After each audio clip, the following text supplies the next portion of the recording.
I'm really excited for Zelda.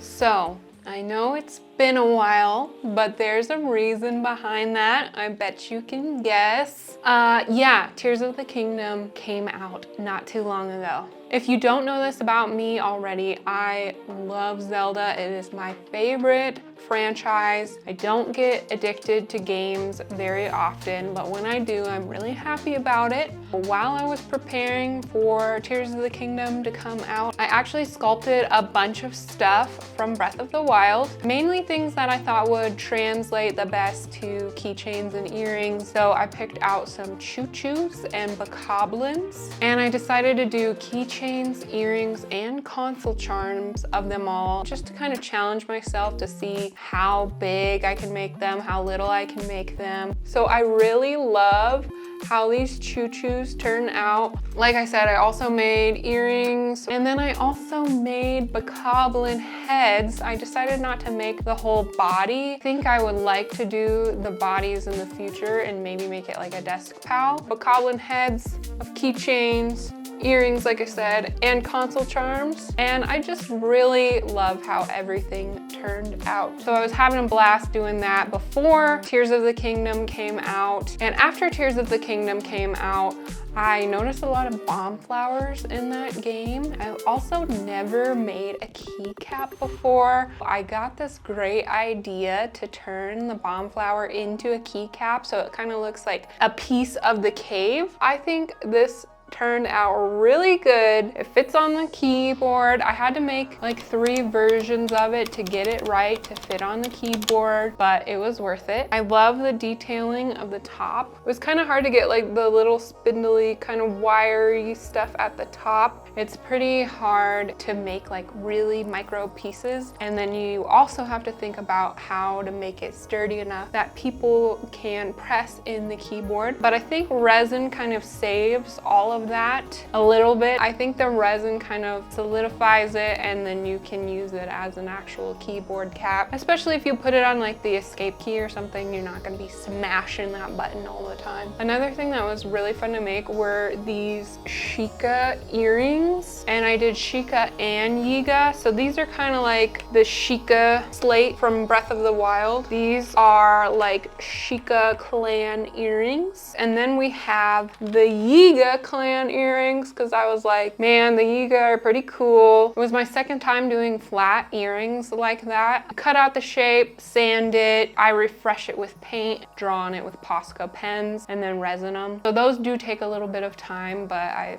really like how they turned out. So I've had some Koroks on my website, and they actually recently all sold out, which is crazy. I've just been making little Korok armies, and I decided to get like as creative as I can with them and make the weirdest faces and make the different colors. I noticed that Koroks come in like the classic wooden brown, but they also come in blue and green. So far I've just done blue, different colored leaves on them, and I think that looks kind of nice. It makes every Korok unique, which I think is cool for people who want to buy them, that they're getting something one of a kind, unique. Even if I tried to create the same Korok again, the patterns would be different. Oh yes, and little Korok earrings. These are not finished, obviously. I still need to draw on the faces and resin them. And then I just had to show this Korok because I didn't give it like a traditional nose. It gives me nightmare vibes, but maybe somebody will like that. You know, some people like the creepy stuff. Maybe it's just me who thinks it's creepy, but I thought he was kind of fun and creepy.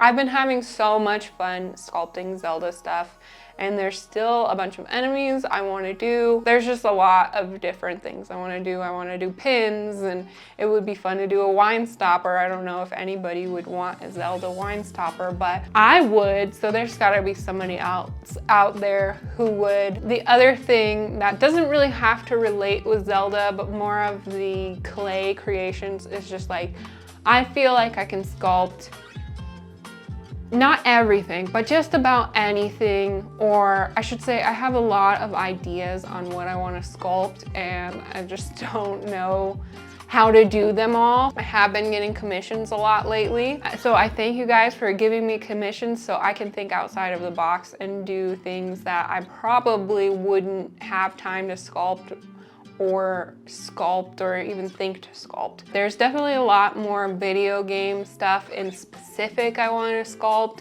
along with Ghibli stuff. Stay tuned for that stuff. It's been crazy, but I've really been enjoying just sculpting all this Zelda stuff. And the more I play the game, the more I get ideas for new things. Like, I think dragon heads, octoroks, even just like environmental things would be fun. You know, maybe like really delicate arrow earrings, like a bundle of arrows. I don't know if I could do that, but like you never know until you try. So if you have any ideas for me, let me know in the comments. And I also do commissions. So if there's anything you're thinking of specifically that you really want and you want to buy it, I can do that, so yeah.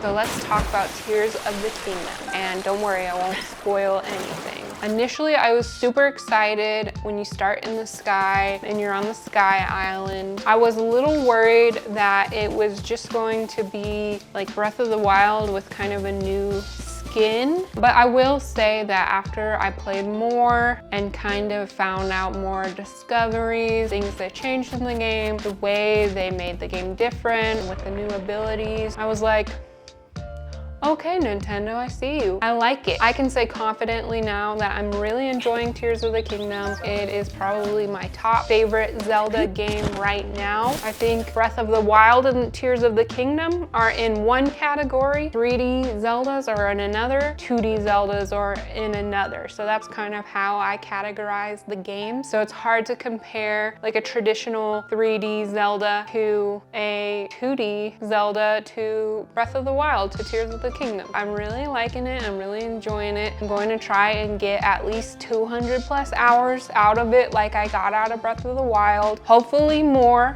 S tier. So on the release date, the only pre-order I had was for the amiibo. So obviously I got the amiibo. I love it. I think Link looks superb with his little arm and it's tattooed and his hair. He's just like, Link is looking good. Anyways, I did not have a pre-order for anything else, not even the game. There was a bunch of pre-order bonuses. I've been changing my perspective on being a collector because if you don't know that about me either, I am a video game collector, or was. I still have a big collection, a relatively big collection. I had been doing a lot of videos where I was just unboxing games and then putting them on my shelf and not playing them, and it just wasn't like connecting to me anymore. And that's kind of why this channel has changed into a more art-focused channel, but I still do want to talk about video games.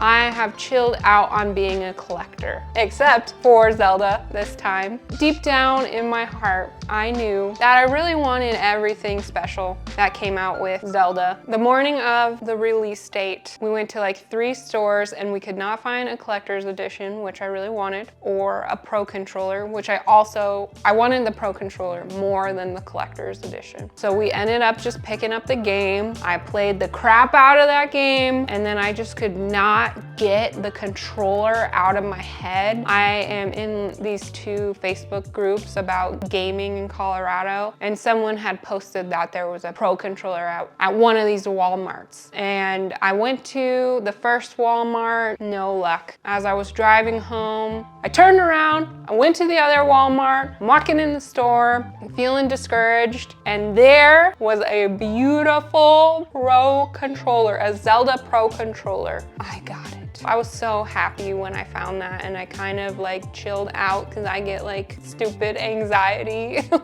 about things like that, and that's why I'm trying to get rid of the collector inside of me, even though I don't know it'll ever go away. But it's dumb. If you're not a collector, you won't understand, but it's just like an urge. You like feel like you really need this thing to be happy. You don't. I got the Pro Controller, I was super happy, and then I got a couple messages on the Facebook group about the collector's edition. And lo and behold, DJ, thank you, you know who you are, sold me an extra collector's edition for just retail price. The collector's edition is worth it to me because of the art look. If you don't know, I really like art. I want to practice my drawing skills. It just has beautiful concept art. It's very nice quality. Also, it came with these really nice pins, like a metal poster that you can hang on magnets, which is really random to me, but it's nice quality. That is the story of how I got the collector's edition, the Pro Controller, why I made all those sculptures. I'm just playing Zelda. I'm having a good old time. I hope you guys are playing Zelda. I'd love to hear about it without any spoilers. Let me know in the comments down below if you're playing Zelda. What's your favorite thing I sculpted from it? Leave a like if you liked this video and subscribe if you haven't already. It really helps me out. And we'll see you in the next video.